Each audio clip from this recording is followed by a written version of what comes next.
Buy a house right now because everyone is doing it. Buy now because interest rates are so low. Buy a house right now because if you don't, you're gonna miss out. And the best time to buy a house is right now. Should you buy a house right now or should you wait? This is by far the most common question I'm getting, and I completely understand where people are coming from. Home buyers are interested in buying a house right now due to near record low interest rates. So right now, the average 30-year fixed rate mortgage is still around 3%, which is not too far off the record low that was set in early January at 2.65%. On the other hand, housing inventory is still historically low, and this is causing bidding wars in many parts of the country, which is driving up home prices to near record levels.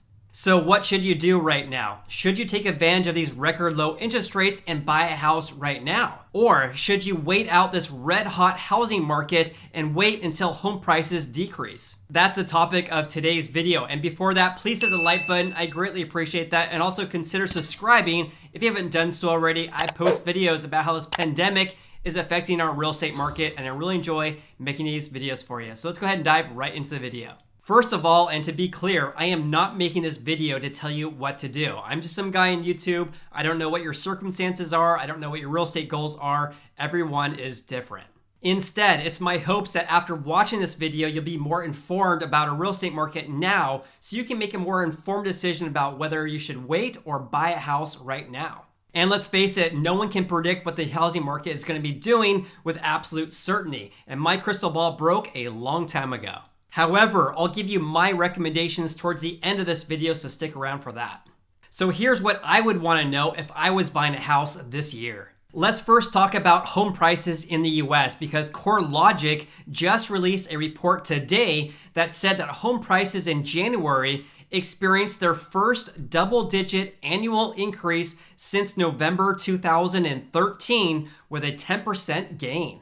Due to the fact that home prices have been accelerating recently, this is causing affordability issues. For example, CoreLogic did a survey last month and they found that nearly 76% of US non-homeowners age 18 or older said that they have no plans to purchase a home within the next 6 months. When asked what was the biggest deterrent, 43% of the respondents cited affordability constraints by not having enough money for a down payment or a mortgage, which could be an additional factor keeping them from purchasing. In addition, the National Association of Home Builders also did a recent survey, and they found that approximately 75.1 million households, which is roughly 60% of all US households, are not able to afford a median price new home in 2021 because their incomes are insufficient to qualify for a mortgage under standard underwriting criteria. This affordability issue is definitely a concern, especially as home prices continue to increase and as we're approaching the spring home buying season.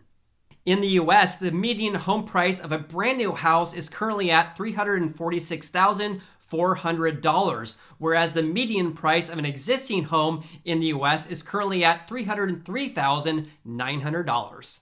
However, here's some good news for home buyers right now because CoreLogic predicts that home prices will only rise 3.3% in 2021.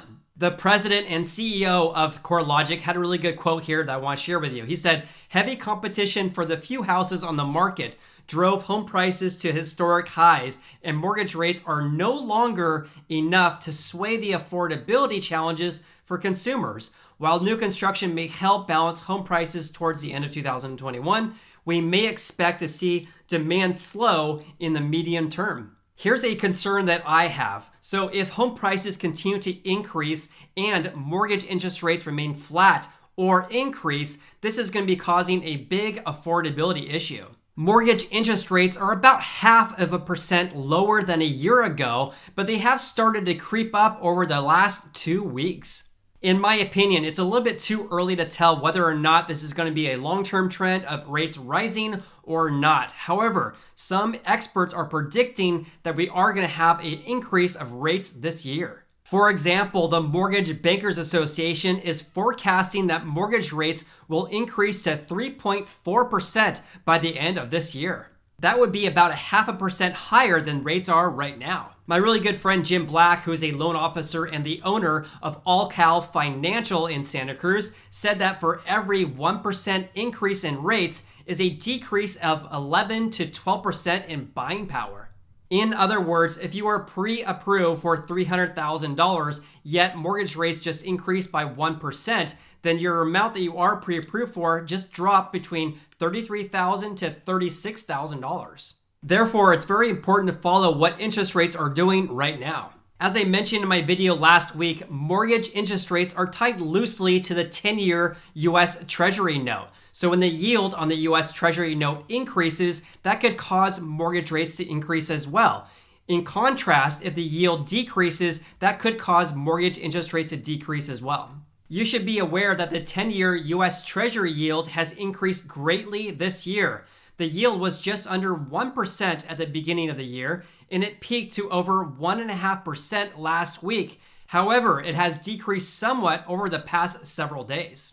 Some experts are predicting that mortgage interest rates are going to be staying above 3% this year. So according to the chief economist of Redfin, Daryl Fairweather, she said that mortgage rates have started to rise in the past several weeks. They will likely stay just above 3% through the end of March. Greg McBride, who's a chief financial analyst for Bankrate, stated the following. He said, "There is a greater likelihood of rates heading higher rather than lower as vaccination progresses and the economy recovers, assuming additional stimulus gets passed in Congress." It's obviously very hard to predict what rates will be like at the end of 2021. Fairweather stated the following though, and she said, "It seems like the days of record low rates are over for now, although it's hard to know exactly what will happen for the rest of the year. But I don't think rates will grow past what they were pre-pandemic, which was about 3.5% to 4% anytime soon, if at all. The Fed has committed to keeping its target rate for federal funds at 0%, and it will stay that way for a long time as part of their plan to maintain a healthy economic recovery." So here are my recommendations if you are looking to buy a house this year.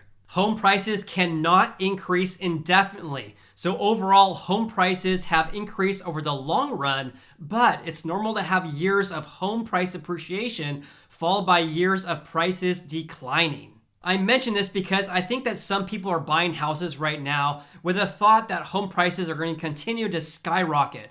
But the fact of the matter is that this is not sustainable, and at some point, we're going to have a market correction. What we're seeing right now in some parts of the US is that houses are selling within a week with multiple offers received, and that is not normal. If you decide to buy a house this year, I recommend and highly recommend that you have long-term time horizons, meaning 7 to 10 plus years to ride out any ebbs and flows of a real estate market. My second recommendation before you buy a house is to make sure you have a stable job. I would hate to have you buy a house, then lose your job the next day, and then wonder how you're going to be paying your bills. Yes, we do have a forbearance plan right now, but do not count on that. My third recommendation is to make sure you are entirely comfortable with your mortgage payment before you buy a house. So work with your loan officer and your real estate agent to find out approximately what your mortgage payment would be, obviously before you buy a house. Number 4, do not deplete all of your savings or your 401k plan in order to buy a home right now. It'd be my recommendation and my strong recommendation to have at least 3 to 6 months of all your expenses saved up even after you buy a house.